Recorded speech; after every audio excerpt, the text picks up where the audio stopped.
Magandang hapon po sa inyong lahat. Ako po si Nato Agbayani, ang Executive Director ng Political Officers League of the Philippines Political Institute.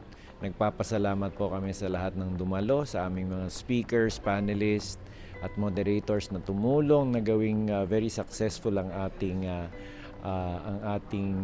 event na National Peace Advocate Summit. Of course, nagpapasalamat tayo sa ating official media partner, ang The New Channel, kung saan kabahagi tayo dito sa #ParaSaBayan with Paul Phil. So, hopefully, marami pa po mga activities na magkakasama-sama tayo dito po sa Paul Phil at sa TNC. Maraming salamat po.